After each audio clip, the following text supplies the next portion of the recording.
안녕하세요. 제이신 건강플러스의 홍관입니다.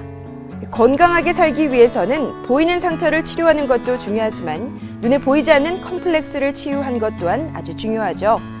그런데 여성들 중에서는 여성성을 가장 잘 나타내는 가슴을 컴플렉스라고 여기는 분들이 참 많은데요. 옷차림이 가벼워지는 요즘, 이 가슴 때문에 고민하는 분이 있다면 이 시간 함께 하시죠. 오늘 제이신 건강플러스에서는 제니스 성형외과의 정영원 원장님을 모시고 가슴 성형에 대해서 함께 이야기 나눠보겠습니다.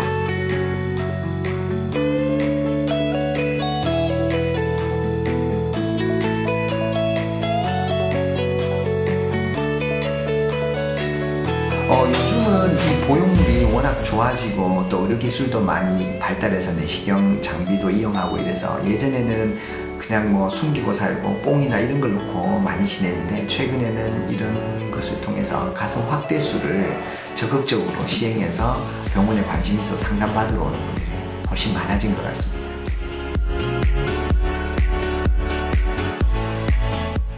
네, 안녕하세요. 원장님 반갑습니다. 네, 안녕하세요. 네, 이 본격적인 이야기를 나누기 전에 우선 저희가 준비한 영상 하나 보고 오겠습니다.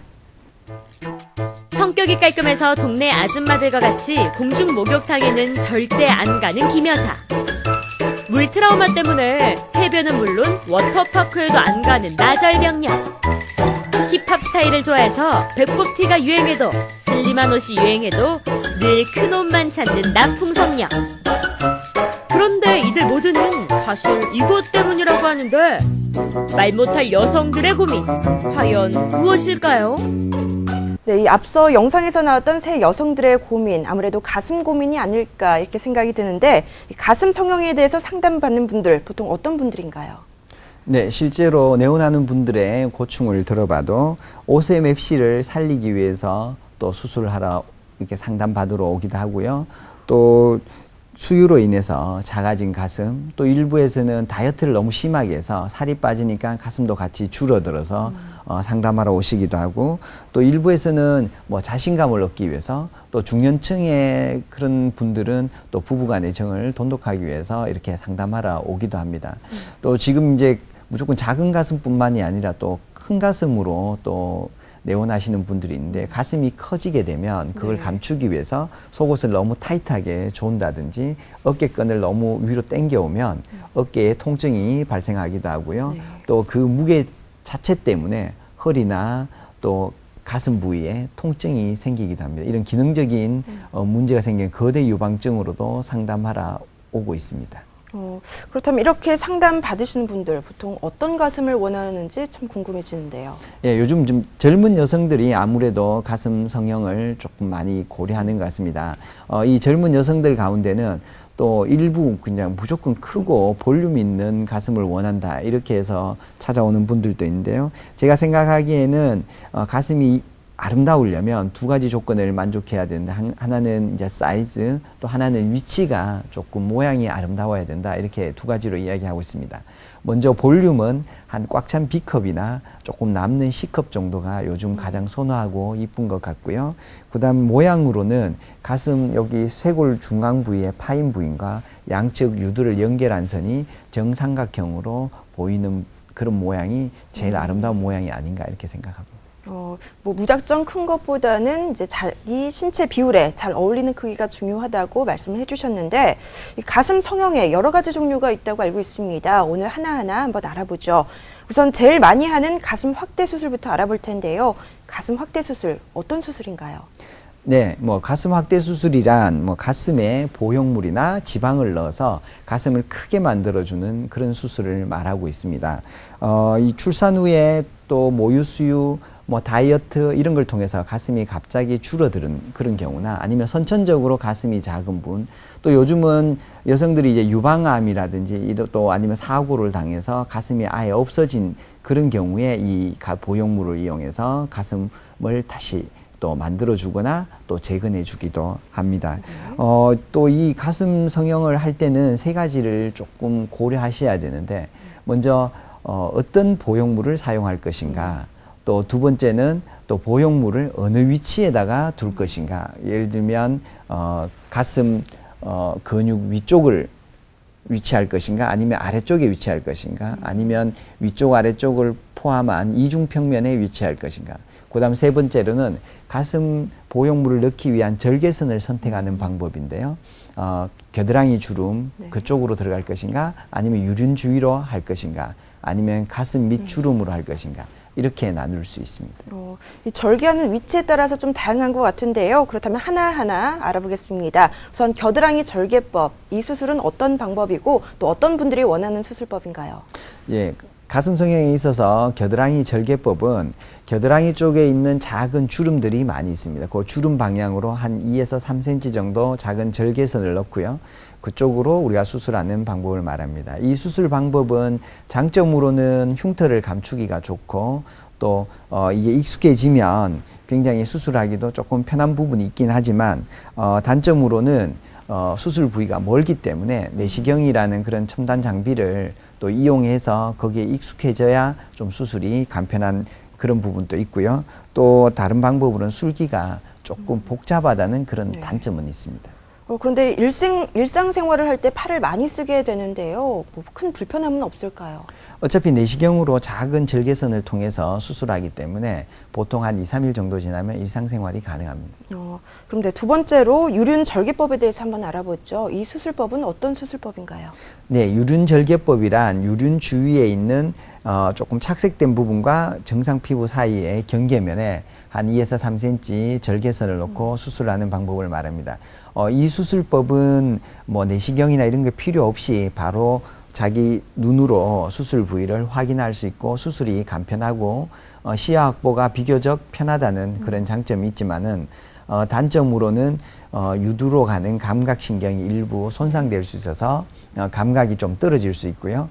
그다음 유선 조직이 일부 손상당하는 그런 단점은 있습니다. 네, 알겠습니다. 그렇다면 마지막으로 가슴 밑 절개 방법인데요. 이건 어떻게 이루어지는 수술인가요?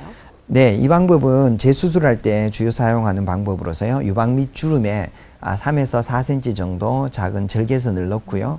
거기에 우리가 직접 수술을 하는 방법을 말합니다. 뭐 수술 방법은 굉장히 쉽고 수술 시야도 확보하기는 편하지만 흉터를 조금 감추기 어려운 그런 단점이 있고요. 또 가끔씩 아랫부분을 절개를 가하면 그쪽으로 이제 보형물이 조금 처지는 그런 단점은 있기도 합니다. 네.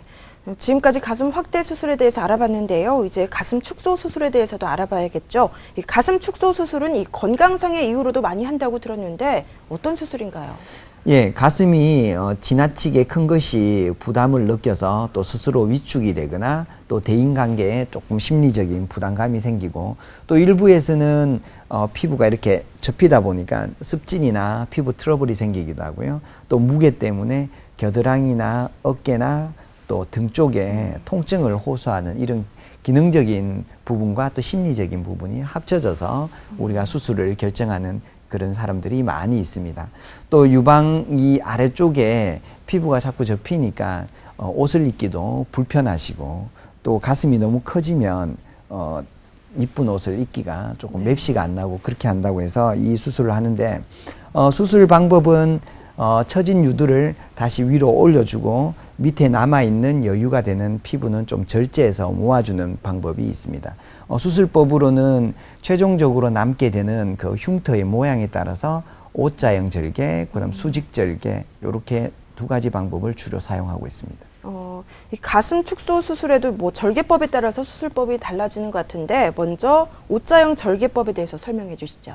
예, O자형 절개는 유륜 주위의 피부도 제거를 하고요. 이 아래쪽에 있는 피부도 같이 유선 조직과 함께 절개를 하는 방법을 말합니다. 전통적으로 가장 많이 사용했고 또 유방 피부나 유선 조직의 절제량도 우리가 원하는 만큼 제거할 수 있어서 사이즈에 조금 구애를 받지 않고 다양하게 사용할 수 있는 장점은 있습니다. 하지만 흉터가 너무 아래쪽으로 위쪽으로 또 유륜 주위에 많이 생기기 때문에 특히 한국 사람들 같은 경우는 가끔씩 켈로이드나 비유성 반응 체질이 있는 사람에게는 이 흉터가 굉장히 조금 크게 보여서 합병증으로 또 단점이 되기도 합니다. 그래서 요즘에 최근 들어서는 이 방법에 조금 선호도가 많이 떨어지고 있습니다. 이 O자형 절개법은 흉터가 남는 단점이 있는 것 같은데 이를 보완한 수술법이 뭐 수직 절개 방법인가요? 네. 수직 절개법은 기술적으로는 조금 어려운 부분이 있습니다. 왜냐하면 사이즈를 예측하기 어렵고 또 모든 흉터를 그냥 수직으로만 남겨야 되는 그런 한계 때문에 피부 절제량에 어떤 제한을 받기도 합니다. 하지만 이거는 O자형 절개의 단점을 보완하고 조금 더 모양이 이쁘면서 좀 뽕긋한 가슴을 만들 수 있고 또한 O자형 절개의 단점이었던 옆으로 이렇게 뻗는 그런 큰 흉터 부분이 없어짐으로 인해서 수직인 하나의 흉터로만 남게 됩니다. 또한 수직의 흉터는 가슴이 이렇게 생기다 보면 밑쪽 부분에서 감춰지기 때문에 나중에는 크게 문제가 되진 않습니다. 그래서 또한 유두 감각도 많이 보존될 수 있어서 최근에는 가장 선호하는 방법 중에 하나입니다. 잘 알겠습니다. 지금까지 다양한 수술 방법에 대해서 알아봤는데요. 이 수술 방법을 선택하는 것만큼 보형물을 선택하는 것도 참 중요하다고 알고 있거든요. 네. 예, 대부분의 이 가슴 성형술에 있어서 보형물은 사용하고 있습니다. 뭐 확대나 뭐 처진 가슴 교정술을 원하는 그런 모양을 얻고자 할 때는 당사자의 가슴 형태와 아니면 신체의 균형을 맞춰서 모양을 선정하고 또 그 양과 크기를 조절하는데요. 그 정도로 보형물은 가슴 성형에서 아주 중요한 역할을 이렇게 하고 있습니다. 그렇다면 요즘에는 어떤 보형물을 많이 선호하시나요? 네, 뭐 요즘은 제일 많이 쓰는 게 이제 코에시브 겔, 일부 사람들은 이제 줄여서 요즘 코겔 이렇게 이용하는 보형물들을 많이 사용하고 있습니다. 뭐 코겔이라는 이런 보형물은 외피가 견고하고 또 응집성이 높은 그런 충전재로 되어 있어서 수명이 길고 또 혹시나 터지고 해도 이게 퍼지거나 이러지 않고 그냥 자기들끼리 외피에 이렇게 뭉쳐져 있기 때문에 또 안전성에 있어서도 조금 더 뛰어난 그런 보형물의 종류입니다. 이 코겔이라는 보형물도 뭐 질감이나 모양에 따라서 조금 뭐 타입이 나뉜다고 알고 있는데요. 어떤가요?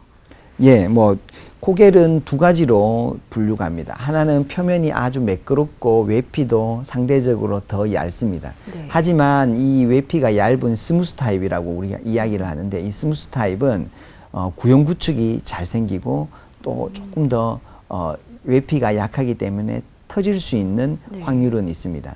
또한 구형 구축을 방지하기 위해서는 한 6개월간 수술 후에 이 보형물 주위를 강하게 마사지를 해줘야 되는데 이 굉장히 좀 통증이 있고요. 또 귀찮기도 하고 또 가끔씩 보형물의 위치가 조금 변형되는 그런 단점이 있습니다. 그래서 최근에는 텍스처 타입이라서 표면이 거친 면 이렇게 까칠까칠하게 되어 있습니다. 그래서 마사지는 할 필요가 전혀 없고요.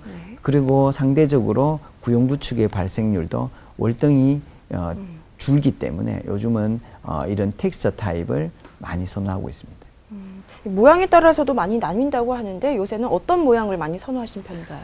예, 뭐 보형물의 모양은 둥근 타입, 이걸 우리는 라운드 타입이라고 합니다. 또 하나는 요즘 많이 이슈화가 되어 있는 물방울 모양, 영어로는 티어드롭 타입이라고 이렇게 이야기하고 있는데 이 두 가지를 많이 사용하고 있습니다.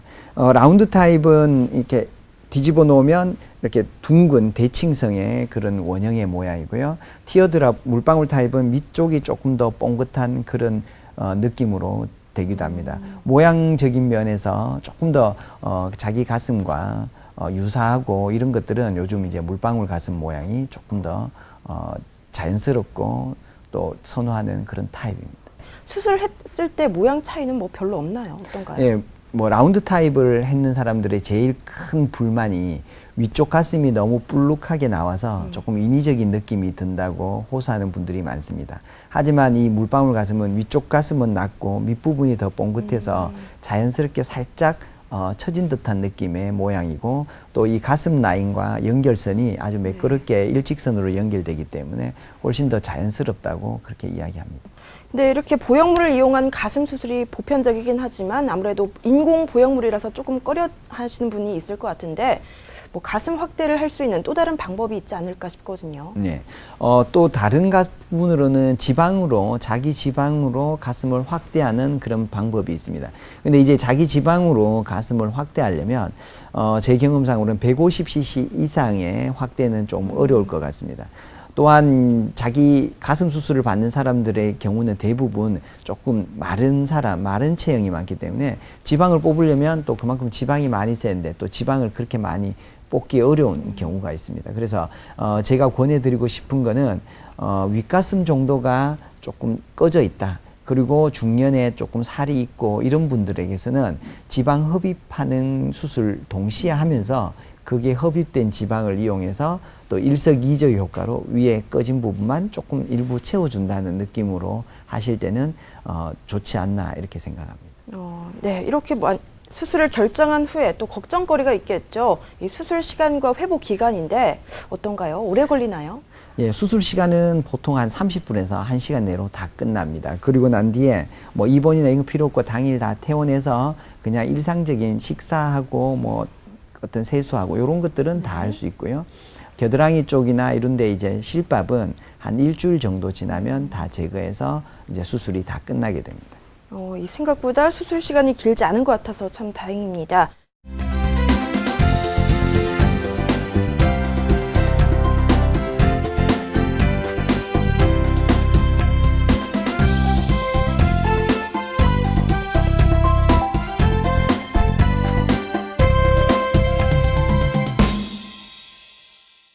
이번에는 의학 상식들이나 정보 중에서 알고는 있지만 정확하지 않고 물어보자니 망설여지는 그런 궁금증을 해결하는 시간입니다. 정영원 원장님께서 속 시원하게 답변해 주시죠. 첫 번째 질문은요. 가슴 성형 수술을 하면 모유 수유를 할 수 없다. 여성분들이 참 많이 걱정하시는 부분이 아닐까 싶은데요. 어떤가요? 예, 실질적으로 우리 젊은 여성들이 가슴 성형하기 전에 상담하러 오실 때 제일 많이 묻는 질문 중에 한 가지입니다. 네. 먼저 결론적으로 말씀드리면 가슴 확대술과 모유수에는 아무 관계가 없다. 이렇게 먼저 말씀드리겠습니다. 왜냐하면 모유수유를 하기 위한 그 유선 조직은 윗부분에 있고요. 우리가 수술하는 공간은 그 아래쪽에 근육이 있으면서 근육 더 밑에 우리 공간을 만들어서 우리가 보형물을 삽입하게 됩니다. 그렇기 때문에 유선 조직은 전혀 손상이 없기 때문에 모유수유는 정상적으로 다 가능하다. 이렇게 저희가 먼저 말씀드리고요. 근데 일부 수술법에 따라서 이 근육 아래쪽에 보형물을 삽입하는 경우도 있지만 어느 병원에서는 위쪽으로 넣는 경우도 있기 때문에 그거는 수술 전에 진행하는 선생님과 충분한 상담을 하시고 결정하는 것이 중요할 것 같습니다. 또 예전에는 이 보형물에 들어있는 충전 물질인 실리콘이 터져서 유방 조직으로 이렇게 나오면 거기에 발암 성분이 있다. 이렇게 해서 모유수유에 좋지 않다. 이런 보고들이 있었습니다. 근데 최근에는 넣는 그 충전물은 코에시브 겔이라는 물질로 되어 있고 이것은 미국 FDA나 유럽 여러 그 의료기관에서도 안전하다고 이미 검증된 그 부분이기 때문에 그런 부분은 걱정하지 않으셔도 될 것 같습니다. 네. 두 번째 질문입니다. 이 가슴 성형 수술 후 유방암 검사가 불가능하다. 아무래도 이 보형물 때문에 검사하는데 문제가 있지 않을까 이렇게 생각이 드는데요. 예. 과거 가슴 확대 수술이 우리나라에 처음 이렇게 도입되었을 때는 보형물 때문에 유방암 검진이 늦어진다 이런 이야기가 있었습니다. 근데 최근에는 그런 거는 전혀 아니다 이렇게 이제 지금 되었고요. 유방 확대 수술을 해도 가슴 그 유방암 진단에는 아무 문제 없고 유방 촬영도 정상적으로 가능하다. 이렇게 이제 말씀드립니다. 하지만 이제 유방 확대 수술을 하신 분이 이제 유방암 검진을 하러 갈 때 내가 이렇게 사진을 찍으면 안에 있는 보형물이 보이지 않을까 그래 걱정하셔서 이거 말을 해야 될까 말아야 될까 이렇게 고민하는 분들이 있습니다. 그럴 경우에는 그냥 당당하게 제가 이제 보형물 수술을 했다고 말씀드리고 의사 선생님께 그 부분도 함께 봐달라고 하면 의사 선생님도 유방암 진단하는데도 훨씬 더 편하고요. 또 유방 보형물의 상태나 위치도 다시 한 번 더 정밀하게 체크해 줄 수 있기 때문에 그것은 꼭 이야기하고 진단받는 게 좋을 것 같습니다. 네, 알겠습니다. 오늘 가슴 성형에 대해서 여러 가지 말씀해 주셨는데요. 끝으로 시청자분들께 당부 한마디 해주시죠. 예, 가슴 성형 역시 다른 부위 성형과 똑같이 어떤 이런 합병증은 있습니다. 부작용에 대해서도 뭐 여기 신문이나 언론에 심심찮게 들을 수 있는데요. 특히 가슴 성형의 이제 대표적인 부작용으로 구형구축을 들 수 있습니다. 뭐 구형구축이란 가슴이 조금 단단해지는 이런 현상을 말하는데, 뭐 사실 이는 뭐 부작용이라고 뭐 이렇게 말하기보다는 보형물에 대한 일반적인 그런 우리 신체의 반응이다, 이렇게 이야기합니다. 근데 하지만 뭐 여러 가지 이유로 이 피막이 너무 과하게 두꺼워져 있거나 또 보형물을 압박하거나 밀어서 모양까지 변형이 된다면 이것은 조금 합병증으로까지 진행하는 구형구축이 아닌가, 이렇게 생각을 합니다. 그렇기 때문에 이 구형구축을 예방하기 위해서 많은 노력들을 기울여야 할 것 같고요. 그러기 위해서는 수술 후에 그런 관리도 중요하고요. 수술 중간에도 최대한 출혈이나 혈관 신경 손상이 줄게 하기 위해서 이런 내시경 같은 첨단 장비를 이용해서 또 숙련된 그런 전문의에게 수술받는 부분이 이런 합병증을 조금 낮출 수 있는 좋은 방법이 아닌가, 그렇게 생각합니다. 네, 알겠습니다. 아쉽지만 이제 여기서 원장님과 인사를 나눠야 될 것 같은데요. 이 시간 함께해 주셔서 고맙습니다. 네, 감사합니다. 네, 오늘은 제니스 성형외과 정영원 원장님과 함께 여성의 가슴 성형에 대해서 알아봤는데요. 무조건적인 가슴 성형보다는 가슴 성형을 통해서 컴플렉스를 극복하고 또 자신감을 되찾는 그런 기회가 되길 바랍니다.